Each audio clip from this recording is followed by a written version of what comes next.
Welcome back to part 2 of this who knows how many part series. We're going over the fundamentals of Madden that I think are the most important for building an effective defense.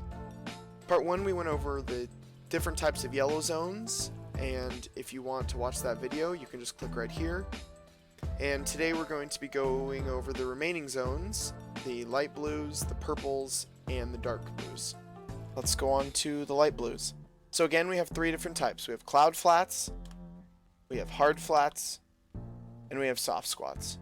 And we're going to go over the differences between those 3, but it's just going to change what their priority is here. Do they play high stuff, do they play low stuff, or do they match in coverage? Okay, so the first one is cloud flats, and we're going to expect them to play a deeper route in their zone first, and not worry as much about a route underneath.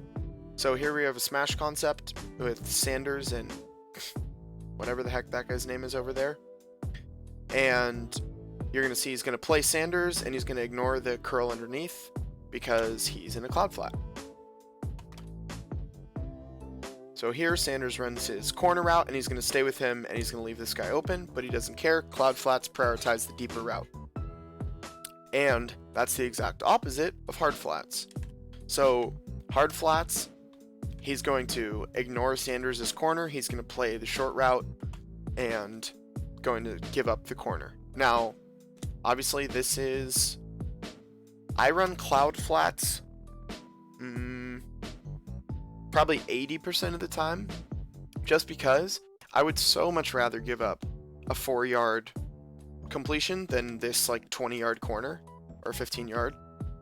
And so I would just recommend that, except for situationally, you're going to want cloud flats because they don't leave these gaping holes in your coverage like a hard flat does. So soft squats is the last one, and again, this is very situational. I would just recommend running cloud flats most of the time because soft squats is going to be another match coverage. And the problem with match coverage, other than do you have weird matchup problems, like this linebacker, if he matches in his vert hook, is going to be sometimes guarding a receiver or a running back with good route running like this, like Sanders. But match coverage the logic is not the best. So the idea is, he has this grid. If he has a vertical route coming into his grid, he's going to turn into man coverage if there's no other route in it. But that's going to leave the defense really exposed. So, like, let's see. You have a clear out here, and then you have this corner route. So, he's going to stay with the vertical route because you have about maybe 1 second for him to make his decision who he's going to be, if he's going to stay in man. So you have this, like, maybe it's a little more than 1, but like here he makes his decision. So he's looking at this grid right here. Maybe he probably splits the difference. So it's like, here, something like that. So when this ball, here he makes his decision.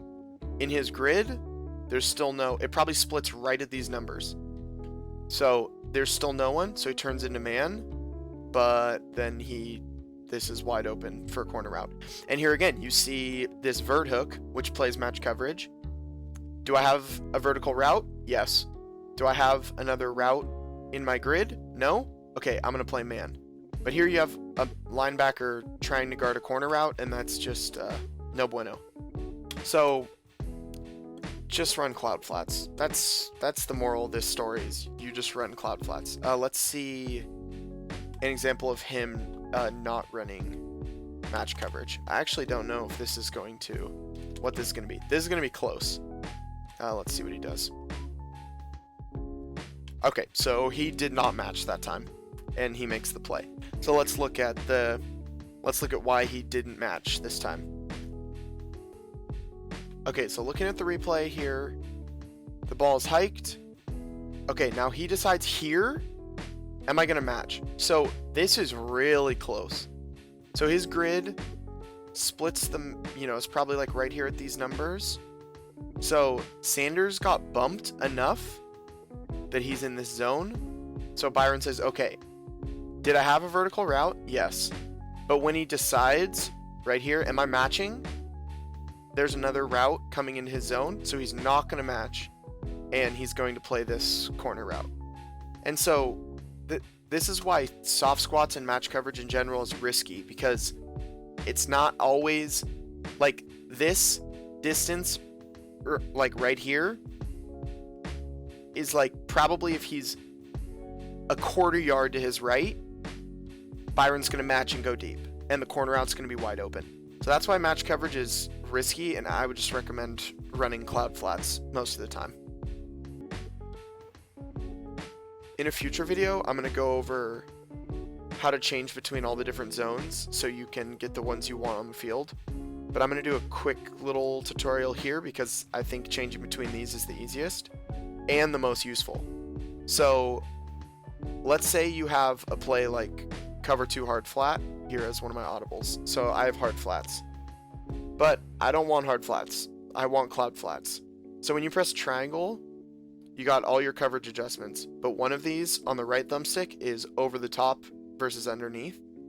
So if you're in hard flats like this, triangle up on the right thumbstick over top, and now it's a cloud flat, which makes sense, right? We wanted to play the deeper routes. Similarly, you have a cloud flat, triangle, down on the right thumbstick, and now you're in underneath coverage. So that's just simple, and it just makes sense. Do I want the deep routes covered? Okay, I'm going to press up. Do I want the short routes covered? I'm going to press down. I feel like the differences between these at the play call menu is a little more pronounced, but still kind of close. The nice thing about the light blues is the play name kind of gives you a hint. So hard flat, obviously hard flat. Tampa 2 is always going to be cloud flats. And if you see sink, it's soft squats. But again, soft squats, you're just going to turn them into cloud flats. Triangle up on the right thumbstick. So it's another situation where you need to know which ones are going to be on the field, but because it's so simple to change between the three of them, it's not as crucial that you know what play you're calling, because whereas with vert hooks, mid reads, those, it's not easy to just switch between them, but with light blues it is. Okay, on to purples. So we have two different types. We have curl flats and we have seam flats. It's nice because these are really easy to tell apart, both on the field and in the play call menu. Cloud flat versus hard flat, the difference is depth, right? How is it going to play the far one or is it going to play the short one? Curl flats versus seam flats is going to have to do with width. So curl flats are going to play more towards the edge, and seam flats are going to guard the seams more. Curl flats and cloud flats play almost exactly the same. Almost exactly the same. And we can do the same trick with purples as we did with blues, with the shade underneath. Now it's a hard flat. Shade over top. Now it's a cloud flat. The difference is you can't change back to a curl flat easily. So, whoops. So you have to be sure you want to get rid of the purple, otherwise, because it's not easy to get back to it. But I would recommend, again, just run cloud flats. They play almost exactly the same, and cloud flats are more consistent. So the problem with purples is they'll get stuck in no man's land way more than cloud flats do. Cloud flats play over the top consistently, underneath consistently. Curl flats will like stay with the route and then randomly just leave it alone to guard no one. So it's not. This is another situation. Just switch to cloud flats. Plays the same thing, but it plays it more consistently. So remember, the whole reason that we're learning the differences between these zones is so we know exactly how they're going to play. And not only do these purple zones, these curl flats, not really guard anything a lot of the time, they also are really fickle in where they're going to guard. So here we're going to run this smash concept, and let's see where he guards. So he doesn't really guard anyone. So you're gonna see Ward's gonna be open and Aguilar's gonna be open. He just he plays a zone, but really doesn't pay attention to what receivers are in the zone. So he's the opposite of that beautiful hook curl, which plays routes aggressively, but leaves its zone, but doesn't leave its zone. Here we have a zone that doesn't really play anything. Here Ward's open, right? And he's backpedaling, but then he just stops, even though I'm not throwing the ball, and now I'm going to have this corner route. So that's why purples are they're just not the best. It's just better to have cloud flats, because they're going to guard the corner route better, and we know how they're going to play for sure every time. With the other purple seam flats, we run into the dreaded match coverage, the temperamental match coverage. So we're going to have our grid logic again. Do I have a vertical route? Yes. Okay. Do I have a route coming into this grid here? If no, I'm going to match man. If I do have another route, I'm going to sit and play this. So of the match zones, I feel like this one's the most useful because it's in cover 3, and cover 3 we're worried about the seams. So by having this seam flat, it's going to do a good job matching with triangle and taking it away. But the problem again is he's going to leave his zone, and then we're going to have stuff coming across the field to where I hope that he is. It's going to be wide open. So match coverage a little more advanced. Again, here, purple zone. I just make it a cloud flat. Triangle down, hard flat, triangle up, cloud flat. That's just a part of my habit when I come out. I don't even think about it.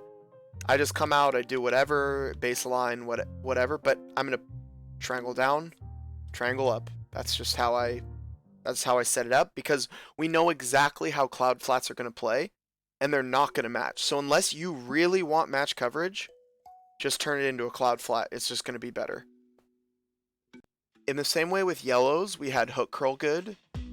Here with blues and purples, because we're going to change them into blues, cloud flat good.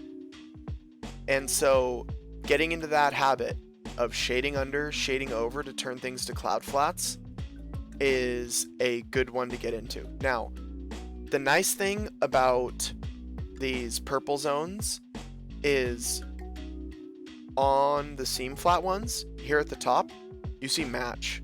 Cover 3 match. Obviously, match coverage.